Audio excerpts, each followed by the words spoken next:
ধন্যবাদ এবং স্বাগত জানাই একটি ভিডিওতে। আজকে ভিডিওতে কথা বলবো ঘুমের মধ্যে দম বন্ধ হয়ে যাওয়ার কারণ এবং মুক্তির উপায়।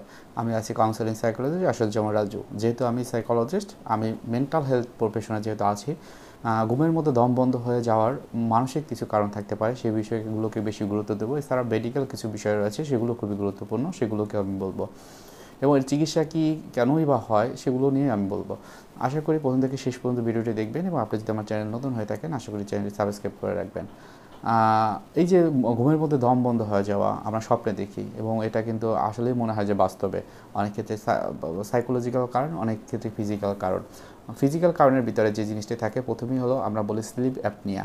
অর্থাৎ এই সময়টায় আপনার ঘুমের সময় বিভিন্ন রকমের ইন্টারাপশন হয় আপনার শ্বাস নেওয়ার ক্ষেত্রে। হয়তোবা আপনি যখন শ্বাস নিচ্ছেন তখন আপনার এই যে শ্বাসনালীর এই জায়গাগুলোতে একটু হয়তোবা সংকোচন হয়, এর কারণে হয়। অনেক ক্ষেত্রে এই সিমটমগুলো অনেক সময় আমরা দেখি যে তারা অনেক সময় বিভিন্ন রকমের নাক ডাকে এবং সেটি অনেক সময় এমন হয় যে মনে হচ্ছে যে প্রেশার কুকারে যেরকম সাউন্ড হয় সেরকম হয়। অনেক সময় দেখা যায় যে তাদের ভিতরে এই যে এর কারণে ডে টাইম যখন থাকে তখন তাদের ভিতরে কিন্তু ফ্যাটিক কাজ করে, অর্থাৎ তারা দুর্বল হয়ে পড়ে। এবং এর কারণ হলো যে তার এই যে নাকের ভিতরে ছিদ্র, এই জায়গাটা কিন্তু কলাপস হয়ে থাকে। এরপর যেটা হয় যেটা হলো অ্যাংজাইটি অ্যান্ড প্যানিক অ্যাটাক। খুবই গুরুত্বপূর্ণ। আপনারা জানেন অ্যাংজাইটি হচ্ছে যে উদ্বিগ্নতা, এবং প্যানিক অ্যাটাকের কারণেও আমাদের বিভিন্ন রকমের শারীরিক লক্ষণ হয়। এবং আমরা যখন ঘুমিয়ে পড়ি তখনও কিন্তু আমরা সাফোকেশন হয়। মূলত এই যে নাক ডাকার সময়টি অনেক ক্ষেত্রে কিন্তু আমরা বলি আরইএমের এবং নন আরইএম যেটাকে বলা হয়, এর যে স্ট্রেস থাকে এর কারণে কিন্তু হয়ে থাকে। বেশিরভাগ ক্ষেত্রে নন আরইএম এর কারণে এটি হয়ে থাকে। এবং সেক্ষেত্রে অনেক সময় যে এই যে অ্যাংজাইটি ডিসঅর্ডার, তারা ঘুমানোর সময় কিন্তু তাদের ভিতরে একটা উদ্বিগ্নতা কাজ করে এবং ওই সময় তাদের ভিতরে যে ব্রিদিং যে প্রবলেম বা শ্বাসের ব্যায়ামটা কিন্তু হয়, বিভিন্ন রকমের সাফোকেশন হয় এবং এর কারণে হয়। এবং এর সিমটমের ক্ষেত্রে অনেক সময় দেখা যায় তাদের হার্টবিট অনেক বেশি বেড়ে যায়, অনেক সময় তাদের ঘাম হয়, অনেক সময় এমন হয় যে তাদের স্ট্রেস অ্যাংজাইটি এমন হয় যে তাদের এই ট্রিগারগুলো বারবার বা প্রায় প্রায় হয়, এবং এমনকি এটা কিন্তু ঘুমের সময় হতে পারে। আবার অনেক সময় এটা হওয়ার কারণ থাকে অ্যাজমা, অনেক থাকে অ্যাজমা বা রেসপিরেটরির যে ইস্যু, অর্থাৎ আমাদের শ্বাসনালীতে কোনো রকমের সমস্যা হলে সেটা ক্রনিক ইলনেস হতে পারে, হতে পারে। সেক্ষেত্রে কিন্তু কফ জমতে পারে, মনে হয় গলাটা আছে। হ্যাঁ, এটাও কারণে কিন্তু হতে পারে। তারপর আরেকটি হলো জিইআরডি। হ্যাঁ, এটা খুবই গুরুত্বপূর্ণ গিয়ার বলা হয়। সেক্ষেত্রে অনেকের ভিতরে স্টোমাক যে ইস্যুগুলো থাকে এর কারণে এটা হয়ে থাকে। অনেক সময় তাদের হার্ট বার্ন হয়, হ্যাঁ, রেগুলেশনের ক্ষেত্রে বা চিস্ট পেন এটা কিন্তু হয়ে থাকে তাদের এই জায়গাগুলোতে। অনেক সময় যে তারা যদি অনেক সময় বেশি শুয়ে থাকে তখন কিন্তু এটি হয়। আরেকটি বিশেষ বিষয় সেটি হলো অবেসিটি। অনেক সময় যে শরীরে অতিরিক্ত ওজন হওয়া বা বাড়ি থাকা, এটা কিন্তু তাদের চিস্ট পেইন হয়, বুকে ব্যথা হয়, অথবা যে এয়ারওয়ে আছে আমাদের শ্বাসনালীর সেখানে কিন্তু বাধাগ্রস্ত হয়। সেক্ষেত্রে দেখা যায় যে শ্বাসের সমস্যা হয়। অনেক ক্ষেত্রে তারা যদি শুয়ে থাকে তখন কিন্তু এই যে জায়গাটি সেটি কিন্তু ছোট হয়ে যায় বা আটকে যায়, তখন কিন্তু স্লিপ অ্যাপনিয়া কিন্তু হওয়ার সম্ভাবনা থাকে। তারপর এছাড়াও অনেক সময় আমরা বিভিন্ন রকমের কারণ থাকে, আমরা জানি হয়তো বা স্বপ্নে দেখি এটা আমি যেন আমার দম বন্ধ হয়ে আসছে, সেটা কিন্তু অন্য একটি বিষয়। এখন আসেন যে এর চিকিৎসা কী বা কী ধরনের আপনি চিকিৎসা নিতে পারেন। প্রথমে যে জিনিসটি বলবো সেটা হলো অবশ্যই একজন হেলথ কেয়ার প্রফেশনালের কাছে আপনাকে যেতে হবে। সে আপনার এই যে ঘুমের সার্কেলটা নিয়ে একটু স্টাডি করবেন, কোন কোন কারণ, কোন বিষয়গুলো এর কারণে হচ্ছে। হয়তো এমন হতে পারে যে এই যে আরইএম এর কথা বললাম এবং নন আরইএম এটা হয় হলো ঘুমের হয়তো বা দেখা যাচ্ছে যে 40 বা 60 মিনিটের ভিতরে বা 90 মিনিটের ভিতরে। এরপরে আরইএম হয়, অর্থাৎ ডিপ স্লিপ, যেটি ডিপ স্লিপ এবং ঘুমোতে মানে ঘুমানোর ডিপ স্লিপের আগে যে অবস্থানটি থাকে যেটাকে নন আরইএম বলা হয়। এই সময়ের মাঝখানে আমাদের মস্তিষ্ক একটা সময় হলো খুব বেশি উত্তেজিত হয়, অনেক বেশি মানে তার শক্তি পায়, এবং এই সময় আমাদের শরীরটা কিন্তু ওরকম চলে না, কিন্তু আমাদের ব্রেনটা কিন্তু খুব ভালো কাজ করে। ঠিক এই মুহূর্তটায়, অর্থাৎ নন আরইএম এবং আরইএমের মাঝামাঝি সময় কিন্তু এই যে সমস্যাগুলো হয়ে থাকে।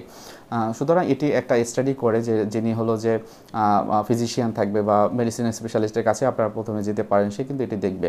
তারপর যেটা হয় যে থেরাপি অ্যান্ড কাউন্সেলিং, অর্থাৎ সাইকোথেরাপি। অনেকে দেখা যায় আপনার প্যানিক অ্যাটাক একদিনে হয়নি, হয়তো বা আপনার অ্যাংজাইটি বা উদ্বিগ্নতা, মানসিক প্রেশার অনেক বেশি, অনেক দিন ধরে চলতে আসছে, কোনো রকমের চিকিৎসা আপনি নেননি। এখন এটা হয়তো বা ক্রনিক কোনো ইলনেস হতে পারে, অথবা অ্যাকুট হতে পারে, অথবা ডিপ্রেশন, অ্যাংজাইটি বা অন্যান্য পিটিএসডি বা ওসিডি বিভিন্ন রকমের রোগ হতে পারে। এক্ষেত্রে কিন্তু আপনাদের অবশ্যই খেয়াল রাখতে হবে এই চিকিৎসাটাই নেওয়া। তারপর আমরা বলি যেটা লাইফস্টাইল মডিফিকেশন খুবই ইম্পর্টেন্ট এই কারণে, কারণ আমরা আগে ঠিকমতো ঘুমাতাম, ঠিক সময়ে উঠতাম, কাজগুলো ঠিকমতো করতে পারতাম, কিন্তু বর্তমানে ডিজিটাল এই যুগে আমরা কিন্তু ঠিক সময়তে ঘুমাই না বেশিরভাগ ক্ষেত্রেই, এবং দেখা যায় যে রাতের বেলা না ঘুম দিয়ে দিনের বেলা ঘুমাই। সেক্ষেত্রে কী হয়, আমাদের শরীরে যে একটা বায়োলজিক্যাল ক্লক আছে সেই ক্লকটি কিন্তু চেঞ্জ হয়ে যায়, এবং এটি কিন্তু একটা সমস্যা তৈরি হয়, যেটা এই যে রাতের বেলা যখন ঘুমাই আরইএম এবং নন আরইএমের মাঝামাঝি সময়টিতে একটা শ্বাসের সমস্যা কিন্তু তৈরি হয়।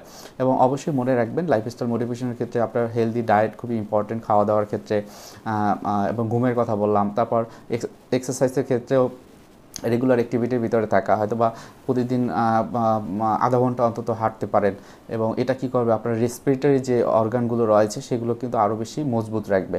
বা আপনি যদি অ্যালকোহল বা বিভিন্ন রকমের স্মোকিংয়ের অভ্যাস থাকে সেটি অবশ্যই কমিয়ে নিয়ে আসবেন, কারণ এটি একটি গুরুত্বপূর্ণ বিষয়। আপনার যদি অনেক দিন ধরে থাকে সেক্ষেত্রে কিন্তু আপনার ঘুমের এই ব্যাঘাতটি, যেমন ইনসোমনিয়া তৈরি হবে, একটা মনের রোগ, এবং সাথে সাথে ফিজিক্যাল যে সিমটম সেটিও কিন্তু হবে।